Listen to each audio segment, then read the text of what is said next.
వారికి నోటీస్ ఇచ్చారు. నోటీస్ ఇచ్చినప్పుడు ఒక బాధ్యత గల పౌరుడిగా, ఒక సీనియర్ పొలిటీషియన్గా వారు ఆ నోటీస్కు వారు ఆన్సర్ ఇచ్చారు. వారు చెప్పింది ఏంది, నేను ఎర్రవల్లి ఫామ్ హౌస్లో ఇప్పుడు కాదు అనేక సంవత్సరాల నుంచి ఇక్కడ నివాసం ఉంటున్నా. రీసెంట్గా సమ్మక్క సరళమ్మ జాతర కూడా వారిని మంత్రులు వెళ్ళి ఇన్వైట్ చేసింది కూడా మనం చూసినాం. పొన్నం ప్రభాకర్ గారు మంత్రి గారు కూడా ఇన్వైట్ చేసింది కూడా మనం చూసినాం. అయితే ఇక్కడ చట్టం ఏం చెప్తుంది, కాన్స్టిట్యూషన్ చెప్తుంది ఏంది, సీనియర్ సిటిజన్స్ ఎవరన్నా ఉన్నప్పుడు, 60 సంవత్సరాల పైబడిన వాళ్ళు ఉన్నప్పుడు, మహిళలు అయినప్పుడు, ఫిజికల్లీ హ్యాండిక్యాప్ అయినప్పుడు తప్పకుండా వాళ్ళ దగ్గరికి వెళ్ళి వాళ్ళు విచారణ చేసుకోవచ్చు అనేది చాలా స్పష్టత ఉంది. వారు క్లియర్గా చెప్పాను, నేను ఇక్కడనే నివాసం ఉంటున్నా, మీరు ఎప్పుడైనా రావచ్చు, ఒక రోజు ముందు చెప్పి రావచ్చు అని చెప్పి వారు చెప్పారు. మళ్ళీ కక్షపూరితంగా నందినగర్కి వెళ్ళి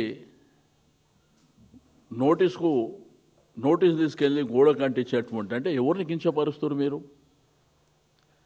అంటే ప్రజాస్వామ్యంలో ఇది రైటా? ఒకవేళ బాధ్యత గల పౌరుడిగా నేను అటెండ్ అవుతా అని వారు చెప్పారు.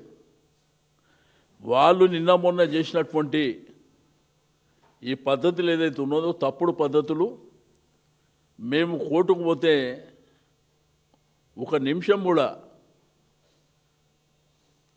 మాకు ఫేవర్గా ఆర్డర్ వస్తుంది. అయినా కానీ నేను ఒక బాధ్యత గల పౌరుని, తప్పకుండా నేను అటెండ్ అవుతా అని చెప్పి వాళ్ళు చెప్పినటువంటిది కూడా మనం చూస్తున్నాం. కానీ ఇక్కడ జరుగుతున్న పరిణామాలు ఏంది, అసలు ఏం చేస్తున్నారు మీరు, ఏం పద్ధతులు ఇవి? మీ ప్రభుత్వం చేసేటువంటి విధి విధానాలు, ఒకవైపున ప్రజలకేమో ఎలక్షన్ల ముందు మేనిఫెస్టో పెట్టి అల్లావుద్దీన్ అద్భుత దీపాన్ని తీసుకొచ్చిడ మీ చేతికిస్తా, మీరెవరు భోజనం చేసే అవసరం లేదు, మేమే వండుకొచ్చి తినిపిస్తామని రకరకాల హామీలు మీరు ఇచ్చారు. కానీ ఈరోజు మీరు చేస్తుంది ఏంది? కనీసం వారి వయసు రీత్యా వారిని గౌరవించవలసినటువంటి బాధ్యత మీకు లేదా? అంటే ఏ విధంగా అయినా కానీ మేము కక్ష తీర్చుకోవాలి అనేటువంటి పద్ధతి సభ్య సమాజం చీదరించుకుంటున్నటువంటి పరిస్థితి.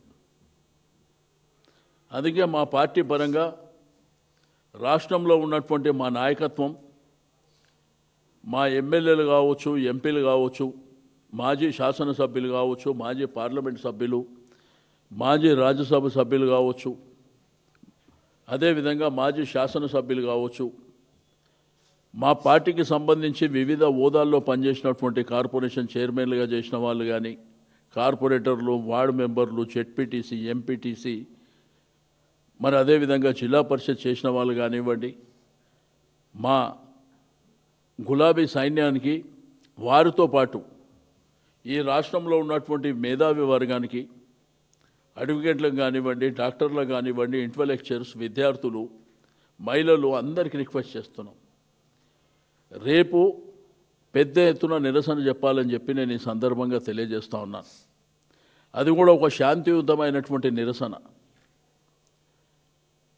మీకు గ్రామ శాఖలో కానివ్వండి, జిల్లా హెడ్ క్వార్టర్ కానివ్వండి, నియోజకవర్గ హెడ్ క్వార్టర్ కానివ్వండి, నియోజకవర్గంలో ఉన్నటువంటి మున్సిపాలిటీ హెడ్ క్వార్టర్ కానివ్వండి, అన్ని దగ్గర కూడా పెద్ద ఎత్తున రేపు రాస్తారోకో ధర్నాల కార్యక్రమాలు చేయండి.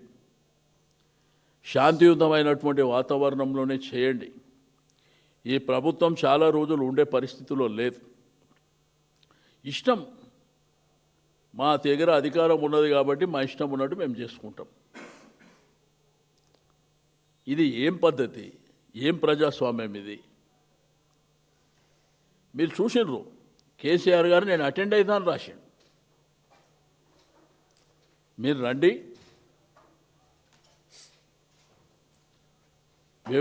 వ్యవసాయ క్షేత్రంలో నేను ఉంటా, మీరు రండి, వచ్చి మీరు ఎప్పుడైనా పర్వాలే ఒక రోజు ముందు చెప్పండి అని వారు చెప్పారు.